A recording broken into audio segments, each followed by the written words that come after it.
नमस्कार विद्यार्थी मित्रमैत्रिणींनो, current affairs bye Meghali या आपल्या यूट्यूब चॅनलवरती तुमचं मनपूर्वक स्वागत आहे. इथे आपण डेली करंट अफेअर्सचे इम्पॉर्टंट 12 क्वेश्चन्स पाहतो, जे तुम्हाला आपल्या येत्या MPSCच्या सर्व एक्झाम्समध्ये, सरळ सेवांमध्ये आणि सर्व केंद्रीय परीक्षांमध्ये नक्कीच पाहायला मिळतील. त्यामुळे आपल्या चॅनलवरती जर तुम्ही पहिल्यांदा आले असाल तर आपल्या चॅनलला लाईक करा, जास्तीत जास्त विद्यार्थ्यांपर्यंत आपला चॅनल शेअर करा आणि सबस्क्राईब करायला विसरू नका. सगळ्यात महत्त्वाची गोष्ट, तुम्ही लेक्चर शेवटपर्यंत पहा, एकही प्रश्न त्यातला स्किप करू नका. ठीक आहे, तर पाहूयात आजच्या म्हणजेच 2 एप्रिल 2026च्या चालू घडामोडी. प्रश्न पहिला, जागतिक ऑटिझम जागरूकता दिन दरवर्षी कधी साजरा केला जातो? तर याचे योग्य उत्तर आहे पर्याय क्रमांक बी, 2 एप्रिलला.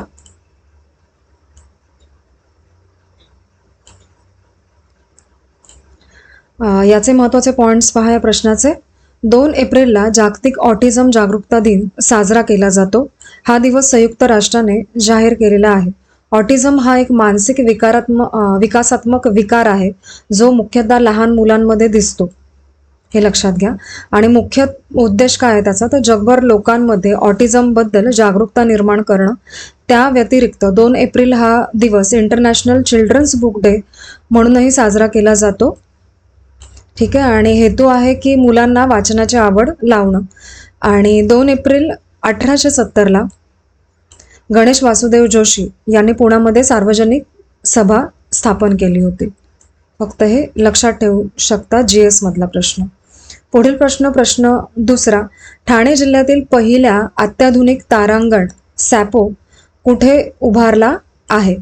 तर याचं योग्य उत्तर आहे पर्याय क्रमांक डी, शहापूर जवळ साकडबाव येथे. लक्षात ठेवा हे. महत्त्वाचे पॉईंट्स पहा. ठाणे जिल्ह्यातील पहिलं तारांगण शहापूर जवळच्या साकडबाव येथे उभारलं गेलं आहे. या प्रकल्पाचं नाव सॅपो असं आहे आणि निलेश ठाकूर आणि गिरीश ठाकूर यांनी हा प्रकल्प उभा केला. तारांगणाचं उद्घाटन 5 एप्रिल 2026 रोजी होणार आहे आणि इथे 56 आसनांचं डोम थिएटर आहे. वेधशाळेचं छप्पर रिमोटने आपोआप उघडता येतं, हे त्याचं विशेष आहे. आणि दिवसा सौरडाग आणि सौरज्वाला थेट बघता येतात. सोलर फिल्टर आहे त्यामुळे. आणि सॅपो प्रकल्पाचा मुख्य उद्देश आहे तरुण पिढीमध्ये विज्ञानाची रुची निर्माण करणं. ठीक आहे, पुढील प्रश्न तिसरा, मुख्यमंत्री उद्यम क्रांती योजना 2026 कोणत्या राज्याशी संबंधित आहे? तर या प्रश्नाचे योग्य उत्तर आहे पर्याय क्रमांक ए, ही मध्य प्रदेशची योजना आहे. महत्त्वाचे पॉईंट्स पहा या प्रश्नाचे. ही योजना मध्य प्रदेश सरकारने सुरू केलेली आहे. उद्देश आहे युवकांना स्वतःच्या पायावरती उभं करणं. उत्पादन क्षेत्रामध्ये तुम्हाला यामध्ये 50 लाखपर्यंत कर्ज मिळू शकतं आणि सेवा आणि व्यवसाय क्षेत्रामध्ये 25 लाखपर्यंत कर्ज मिळू शकतं, हे त्याचे निकष आहेत. आणि कर्जासाठी कोणतीही गॅरंटी सरकार मागत नाही आहे. आणि अर्जदाराचं वय साधारण 18 ते 40 वयादरम्यान असावं लागतं, हा नियम आहे त्याचा. पुढील प्रश्न चौथा, tides of time Bharat's history to mural in parliament हे पुस्तक कोणी लिहिलेलं आहे? तर याचे योग्य उत्तर आहे पर्याय क्रमांक बी, सुधा मूर्ती यांचं हे बुक आहे. महत्त्वाचे पॉईंट्स पहा. या पुस्तकाचे प्रकाशन उपराष्ट्रपती CP राधाकृष्णन यांच्या हस्ते झालेला आहे. हा सोहळा 1 एप्रिल 2026 रोजी पार पडला. हा कार्यक्रम नवी दिल्लीच्या संविधान सदनमध्ये, म्हणजे जुनी संसद इमारत, इथे झाला. पुस्तकामध्ये लोकसभेतील 58 भित्तिचित्र समाविष्ट आहेत आणि यात भारताच्या 5000 वर्षांच्या इतिहासाचा थोडक्यात आढावा दिलेला आहे. उपराष्ट्रपतींनी या भित्तिचित्रांना भारताच्या लोकशाही परंपरेचं दर्शन म्हणून गौरव केला आहे. पुढील प्रश्न पाचवा, 1 एप्रिल 2026 पासून पॅन कार्डसाठी कोणता बदल लागू झालेला आहे? तर याचे योग्य उत्तर आहे पर्याय क्रमांक डी, आधारसोबत इतर कागदपत्रे आवश्यक आहेत. महत्त्वाचे पॉईंट्स पहा. 1 एप्रिल 2026 पासून अनेक आर्थिक नियम बदलले आहेत. पॅन कार्डसाठी आता आधारसोबत आणखीन कागदपत्रे लागतील. या बदलामुळे पॅन कार्ड अधिक सुरक्षित होईल. आणि HRA क्लेम करताना 1 लाखांपेक्षा जास्त भाड्यासाठी मालकाला पॅन देणं आता अनिवार्य आहे. आणि क्रेडिट कार्डसाठी 10 लाखांपेक्षा जास्त डिजिटल खर्चावरती आयकर विभाग नजर ठेवणार आहे. आणि 1 लाखांपेक्षा जास्त रोख व्यवहारांची माहिती आता आयकर विभागाला दिली जाईल. ITR-1 ITR-2 साठी 31 जुलै अंतिम तारीख आहे. आणि TR-3 आणि ITR-4 नॉन ऑडिटसाठी 31 ऑगस्ट अंतिम तारीख इथून पुढे असणार आहे. तर हे काही बदल 1 एप्रिलपासून झालेले आहेत. पुढील प्रश्न 6वा. यमाहा म्युझिक इंडियाचा ब्रँड ॲम्बॅसेडर म्हणून कोणाची नियुक्ती करण्यात आलेली आहे? तर याचे योग्य उत्तर आहे पर्याय क्रमांक B. AR रहमान यांची निवड करण्यात आलेली आहे.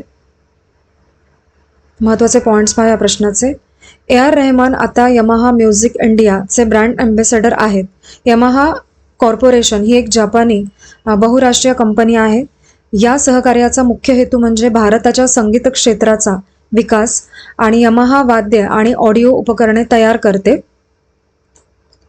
मेक इन इंडिया उपक्रमाअंतर्गत यमाहा भारतामध्ये उत्पादन वाढवत आहे आणि या भागीदारीमध्ये संगीत शिक्षणावरती खास लक्ष दिलं जात आहे. यमाहा शाळा आणि ग्रामीण भागांसाठी वेगवेगळे प्रशिक्षण कार्यक्रम सुरू आहेत या अंतर्गत. ठीक आहे. पुढील प्रश्न 7वा. सध्याच्या शैक्षणिक वर्षामध्ये NAC संदर्भात कोणती बाब चिंतेची मानली जात आहे? तर या प्रश्नाचे योग्य उत्तर आहे पर्याय क्रमांक D. एकाही संस्थेला नवीन नामांकन मिळालेलं नाही आहे या वर्षामध्ये, असं त्याचं उत्तर आहे. महत्त्वाचे पॉईंट्स पहा या प्रश्नाचे. NACची स्थापना 1994 मध्ये झालेली आहे. ही संस्था UGC अंतर्गत काम करते. NAC विद्यापीठे आणि महाविद्यालयांचे मूल्यांकन आणि मानांकन करत असते. त्याचे मानांकन संस्था गुणवत्तेवरती, प्रतिष्ठेवरती आणि निधीवर परिणाम करते. मूल्यांकनासाठी शिक्षण, पायाभूत सुविधा, संशोधन, प्रशासन हे निकष वापरले जातात. आणि या शैक्षणिक वर्षामध्ये कोणत्याही संस्थेला नवीन मानांकन मिळालेलं नाहीये, ही थोडी काळजी वाढवणारी गोष्ट आहे. पुढील प्रश्न 8वा. इंडिगो या भारतातील सर्वात मोठ्या विमान कंपनीचे CEO म्हणून कोणाची नियुक्ती झालेली आहे? तर या प्रश्नाचे योग्य उत्तर आहे पर्याय क्रमांक C. विल्यम वॉल्श यांची.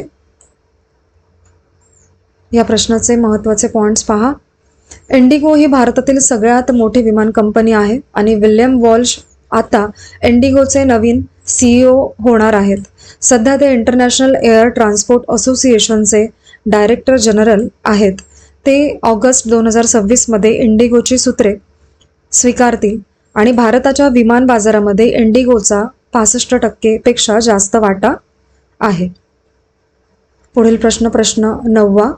IMF world bank annual meeting 2026 कोणत्या देशात होणार आहे?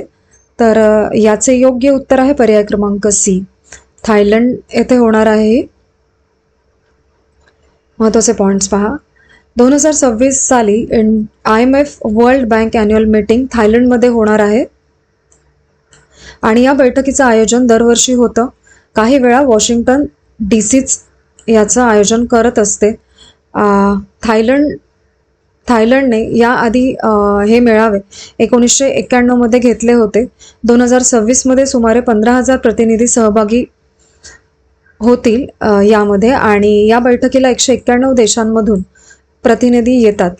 आर्थिक स्थैर्य आणि जागतिक अर्थव्यवस्थेवरती चर्चेला या बैठकीत महत्त्व आहे.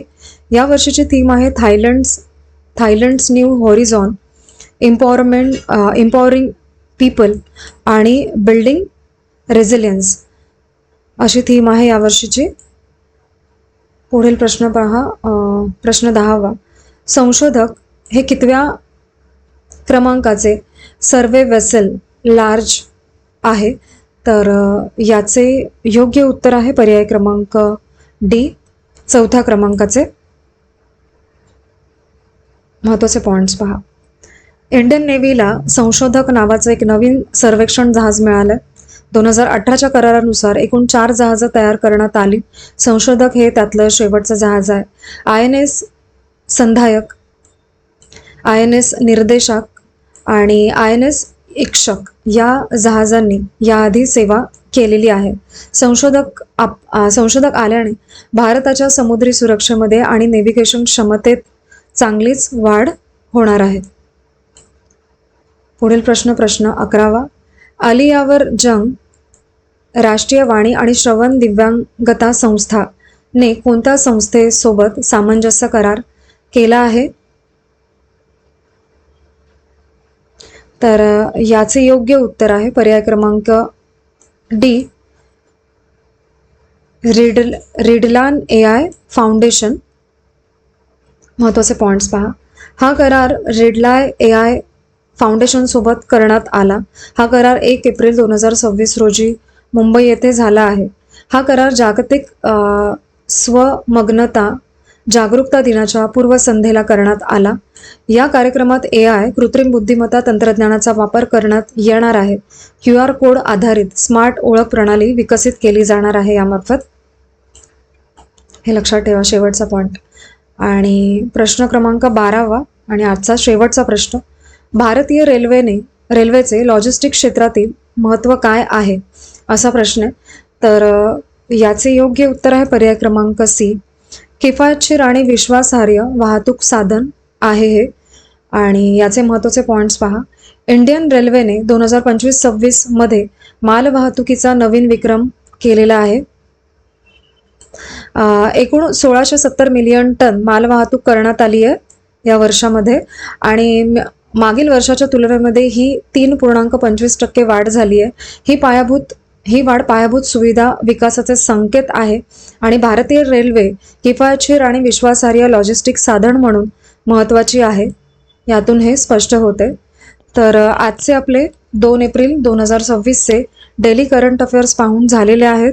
लेक्चर तुम्ही शेवटपर्यंत पाहत चला आणि आजचे लेक्चर तुम्ही शेवटपर्यंत पाहिलेच असेल, त्याबद्दल थँक्यू सो मच.